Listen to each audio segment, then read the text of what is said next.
저의 이야기를 들어주시겠습니까? 술이라도 한 잔 들어가면 모를까, 맨정신에는 참 입이 안 떨어지는 이야기죠. 그래도 어디다가는 한 번쯤 털어놓고 싶었습니다. 가슴에 응어리진 이 무거운 돌덩이를 언제까지고 안고 살 수는 없을 것 같아서요. 네, 제 아내 이야기입니다. 그리고 우리 집 옥탑방에 살던 그 젊은 놈 이야기입니다. 생각하면 지금도 숨이 턱 막힙니다. 제가 뭘 그렇게 잘못했을까요?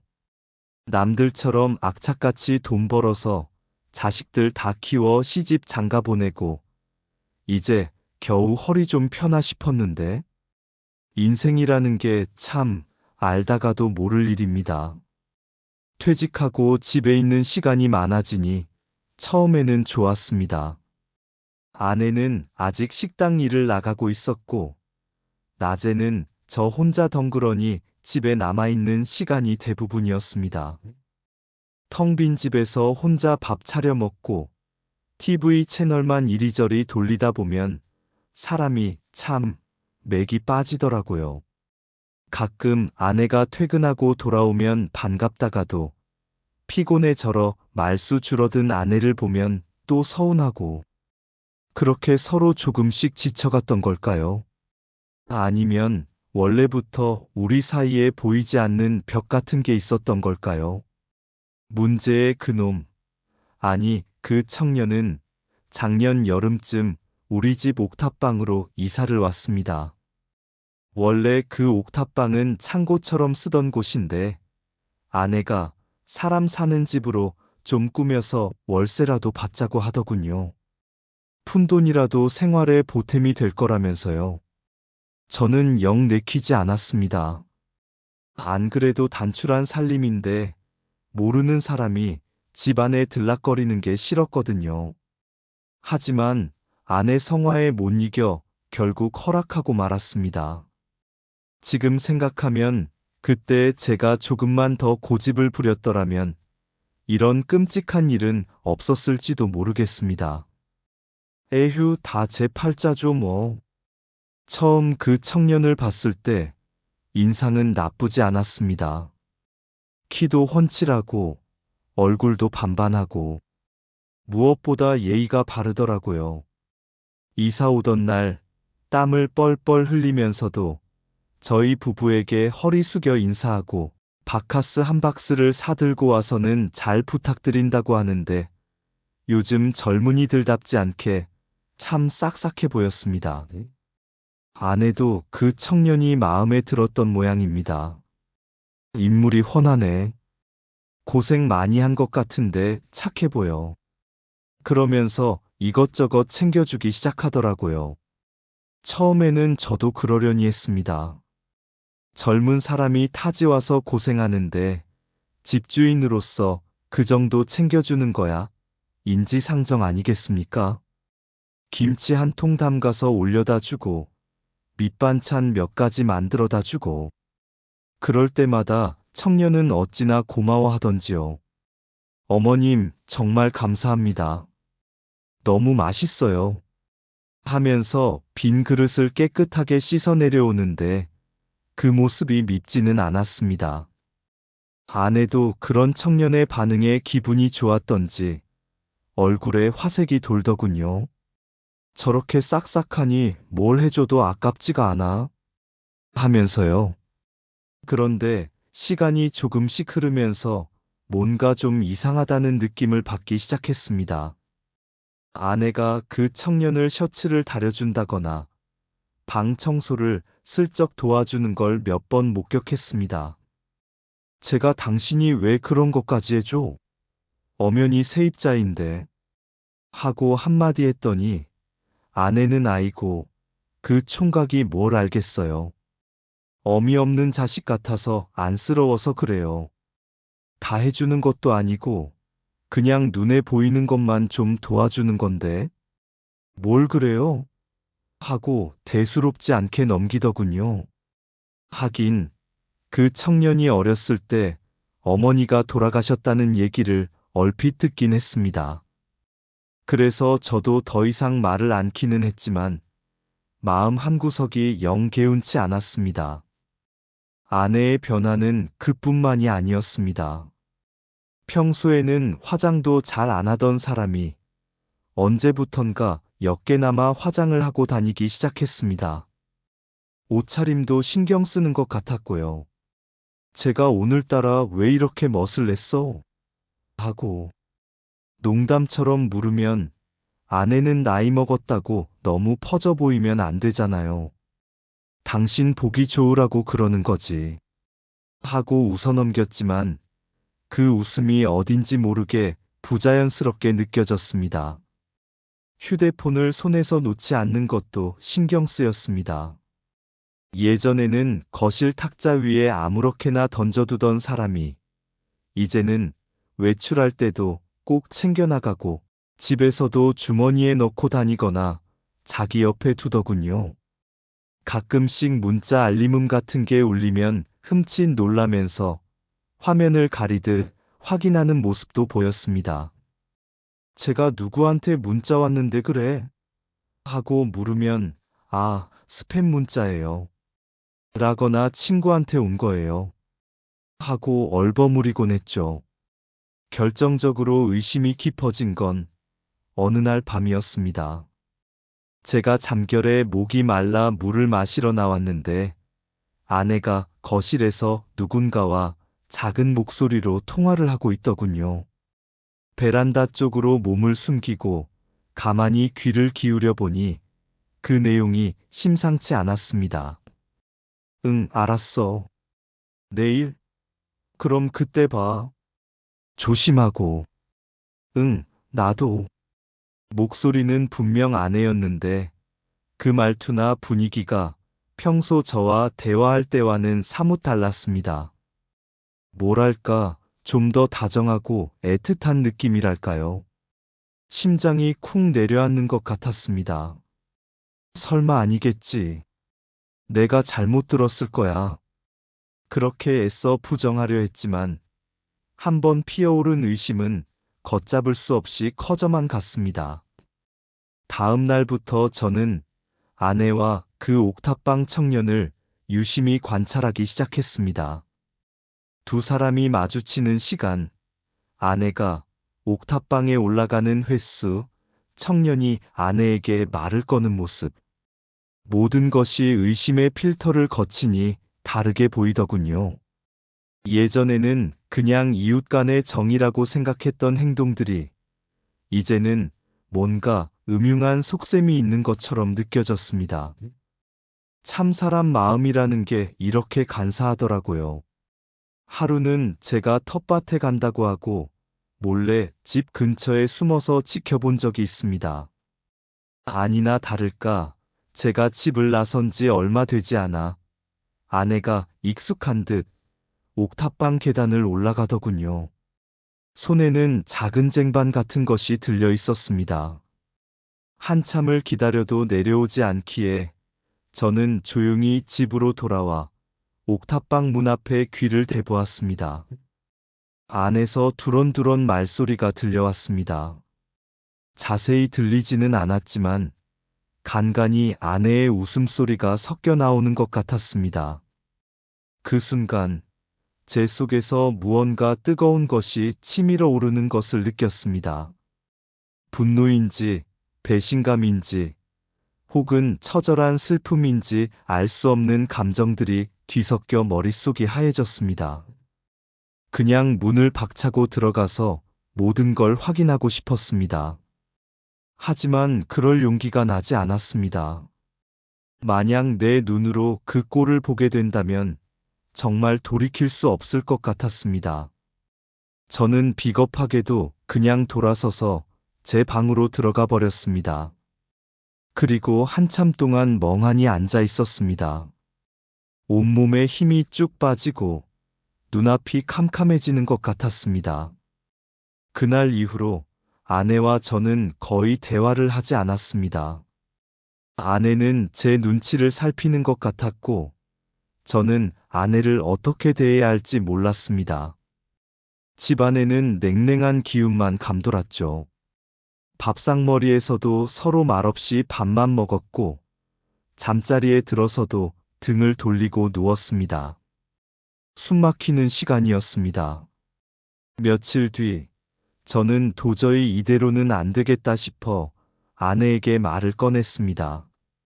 일부러 아무렇지 않은 척 담담한 목소리로 물었습니다.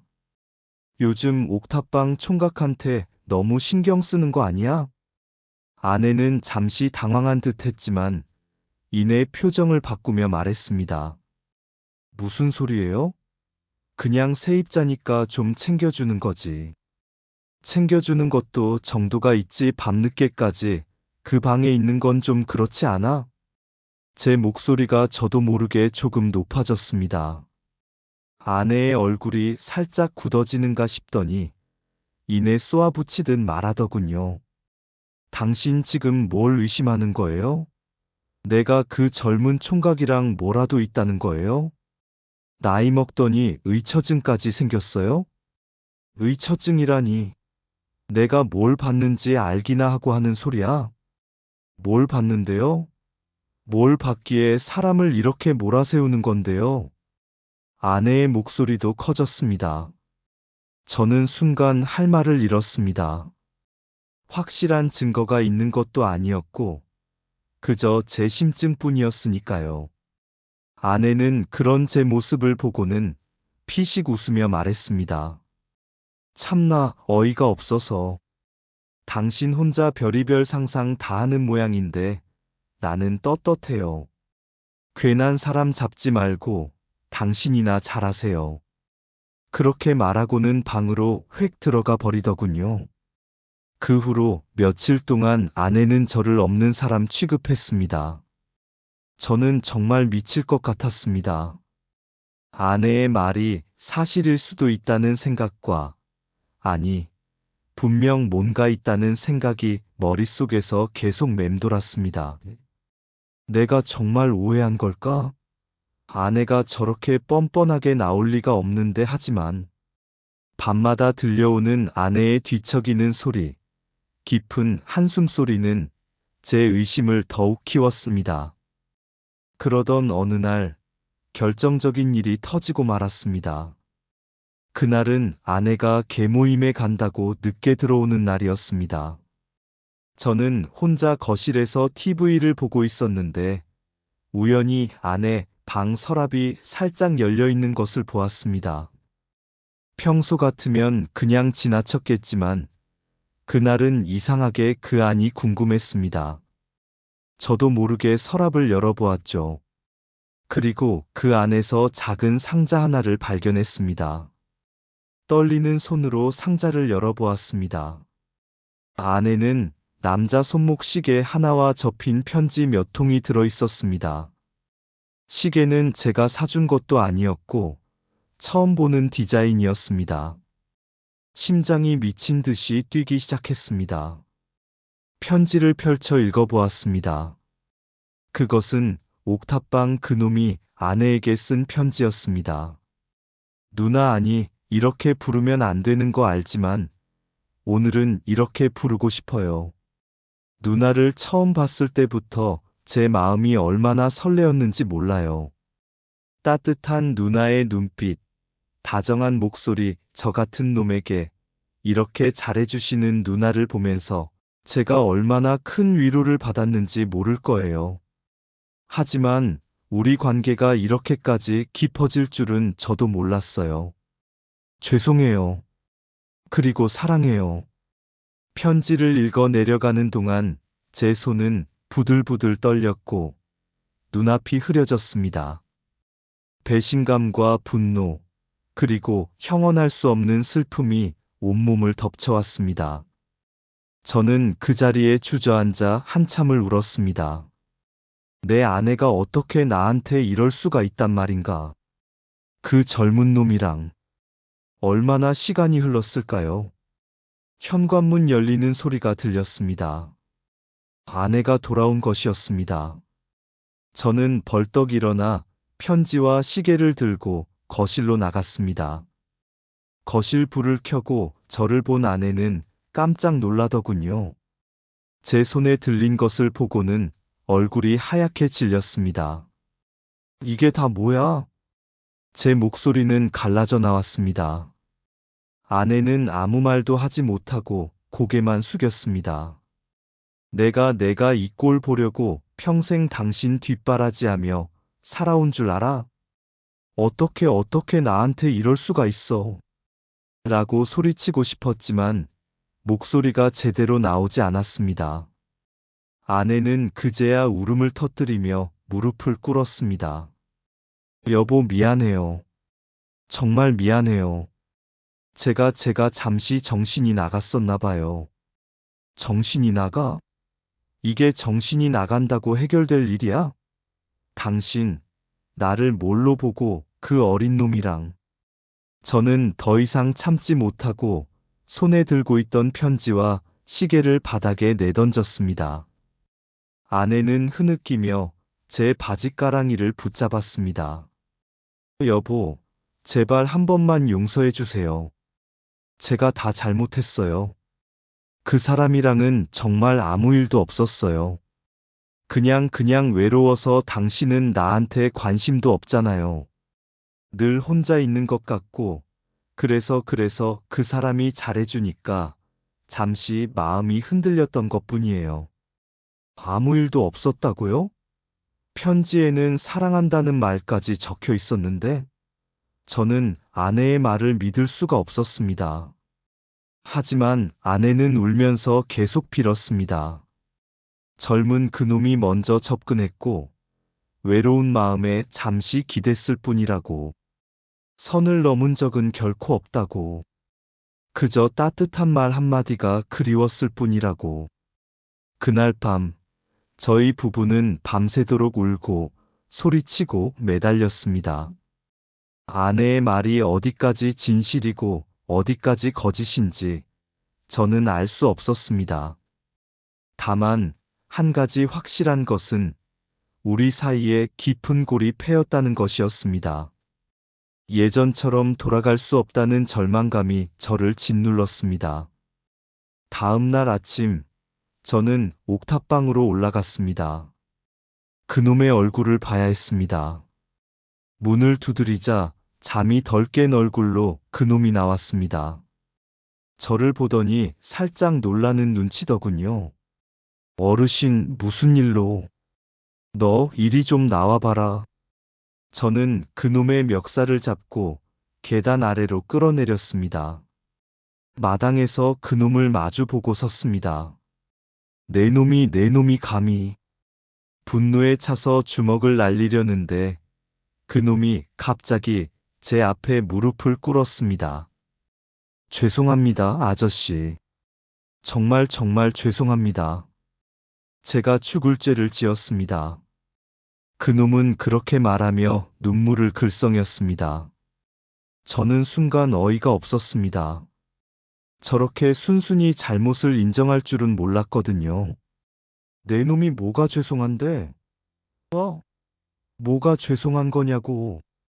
제가 사모님께 못할 짓을 했습니다. 처음에는 정말 그냥 감사한 마음뿐이었는데 저도 모르게 그만.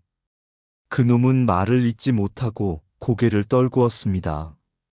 그 모습을 보니 오히려 제 안의 분노가 조금씩 사그라드는 것 같았습니다. 아니, 분노라기보다는 허탈함이었을까요? 이런 젊은 놈에게 내 아내가 마음을 주었다는 사실이, 그리고 이런 놈에게 내가 이렇게까지 휘둘려야 한다는 현실이 참담했습니다. 당장 이 집에서 나가. 내 놈 얼굴 다시는 보고 싶지 않으니까. 제 목소리는 힘없이 떨렸습니다. 그놈은 아무 말 없이 고개를 끄덕였습니다. 그리고 그날 오후, 그놈은 짐을 싸서 옥탑방을 떠났습니다. 떠나기 전 제게 다가와 봉투 하나를 내밀더군요. 아저씨, 이거 받아주세요. 얼마 안 되지만 밀린 방세랑 위자료라고 생각해 주세요. 저는 그 봉투를 받지 않았습니다. 그저 차갑게 말했죠. 필요 없다. 그냥 다신 내 눈앞에 나타나지 마라. 그놈이 떠나고 집안에는 다시 정막이 찾아왔습니다. 하지만 예전의 정막과는 다른 훨씬 더 무겁고 숨막히는 정막이었습니다. 아내는 제 눈치를 보며 죽은 듯이 지냈고 저는 아내를 없는 사람처럼 대했습니다. 밥도 각자 차려 먹었고 잠도 다른 방에서 잤습니다. 이혼이라는 단어가 머릿속을 맴돌았지만 차마 입 밖으로 꺼내지는 못했습니다. 자식들 얼굴도 떠오르고 이 나이에 이혼해서 뭘 어쩌겠나 싶은 생각도 들었습니다. 시간이 약이라는 말이 맞는지 아니면 그저 무뎌진 건지. 몇 달이 지나자 우리 사이에 얼음장 같던 분위기도 조금씩 풀리기 시작했습니다. 아내는 예전처럼 제게 말을 걸어왔고 저는 마지못해 대답을 해주곤 했습니다. 하지만 예전처럼 웃고 떠들 수는 없었습니다. 한번 깨진 신뢰는 쉽게 회복되지 않더라고요. 아내의 얼굴을 볼 때마다 그놈과 주고받았을 편지 내용과 아내의 변명이 떠올라 속이 뒤집혔습니다. 가끔씩 아주 가끔씩 그날 일이 떠오릅니다. 그럼 잠이 잘 안 오더라고요. 아내는 정말 그놈과 아무 일도 없었을까요? 아니면 저를 속이고 있는 걸까요? 이제 와서 그걸 따져 묻는다고 뭐가 달라지겠습니까? 그냥 가슴 한구석에 묻고 사는 수밖에요. 요즘도 문득문득 그런 생각을 합니다. 그때 내가 아내를 좀 더 따뜻하게 안아주었더라면, 아내의 외로움을 조금이라도 알아주었더라면 상황이 달라졌을까요? 아니면 결국 이렇게 될 운명이었을까요? 참 알 수 없는 게 인생입니다. 여러분 같으면 그때 어떠셨을 것 같습니까? 이런 제 마음 이해하시는 분이 계실는지요? 제가 너무 속이 좁은 걸까요? 아니면 당연한 감정일까요? 휴, 오늘도 이렇게 한숨만 늘어갑니다. 이 이야기가 제 마음의 짐을 조금이라도 덜어주었으면 좋겠습니다.